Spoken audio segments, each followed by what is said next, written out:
A skeg is a sternward extension of the keel of boats and ships which have a rudder mounted on the center line. The term also applies to the lowest point on an outboard motor or the outdrive of an inboard, outboard. In more recent years, the name has been used for a fin on a surfboard which improves directional stability, and to a movable fin on a kayak which adjusts the boat's center of lateral resistance. The term is also often used for the fin on water skis in the U.S., and for the tail bumpers of aircraft in the U.S. Navy. Etymology. The word originates in the Scandinavian word for beard, in Old Norse, skeg. In Icelandic the word remains skeg, in modern Norwegian bokmal and Nynorsk, it appears as skeg. In Swedish, it is skaggen. In Danish, skeg. The Norwegian pronunciation of the letter combination skj is as in the English sh. The word is related to the English shaggy. It also appears in the English place name Skegness, Beard Point, from the way in which a series of tombolos forms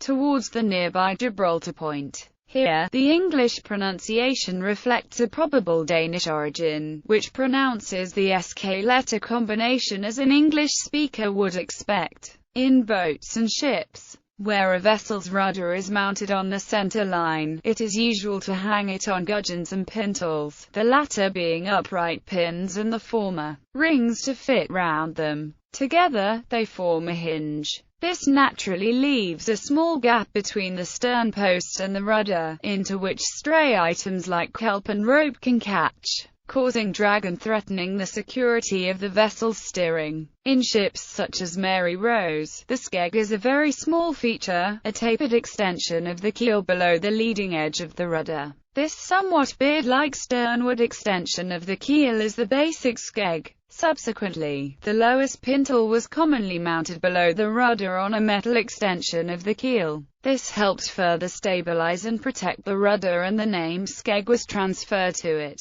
It used to be relatively small until screw propellers were introduced, when it had to reach below the screw and became a proportionately larger feature, protecting both screw and rudder from damage. On wooden vessels, the skeg is extremely fragile and must be watched. To address someone that is carelessly handling the shell, shout "Watch the skeg" as loud as possible. In the unlikely event that it is not being watched, it may be protected from worm damage by the addition of a bug shoe. In more modern installations, with more than one screw, a fitting supports each propeller shaft just ahead of its screw. This is usually called a shaft bracket, but the part of it which extends below the shaft bearing to protect the lower part of the propeller is also a skeg. Similarly, the protective projection of the drive casing below the rotational axis of the propeller of an outboard motor is another form of the skeg. Where a yacht is designed with a fin keel, it will normally also have a skeg-mounted rudder. This link shows the profile of such a boat.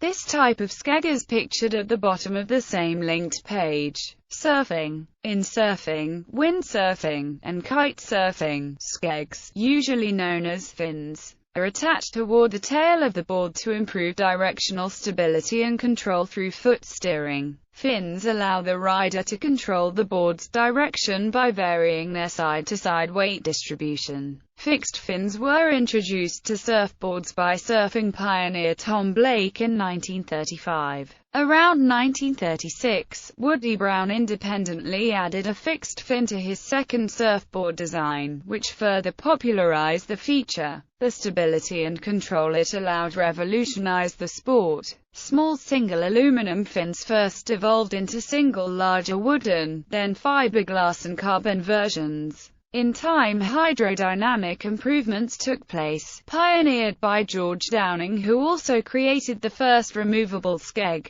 a teakwood skeg in a teakwood box which was supposed to hold in place due to the swelling of woods in water. In modern surfing board design, the conventional setup is 3 fins, with single fins being a minority. Most windsurfing boards are single fin. However, wave boards now feature some twin fin, tri-fin and quad fin designs. Directional kite surfing boards are usually 3 fin, with 5 fin designs being used for improved upwind performance. Kayaks. A skeg is employed in the type of kayak used on more open water such as the sea. Its purpose and use are rather different from those of the surfing skeg. In the kayak, the amount of exposure of the skeg to the water, and also its effect on the position of the boat's center of lateral resistance, is freely adjustable by the crew. The adjustment varies the degree to which the wind affects the boat, that is, the amount of lateral movement the wind can cause by impacting the upper parts of the boat and the crew. In more conventional calculations, this would be the center of effort of the sail area. In still water, where the wind is pushing the boat sideways, a contrary force develops, resisting that movement. If the central points of the application of those two forces coincide, the boat moves steadily sideways. Otherwise, it rotates in the horizontal plane, until they are in line. By varying the CLR, it is possible to better control the boat's attitude towards the wind and waves. Irregular flowing movement of the water complicates the issue. However, this link explains the subtleties of the kayak skeg. They may be made of wood, fiberglass or aluminum. Some are deployed using internal cables, but others use external ropes and bungee cord.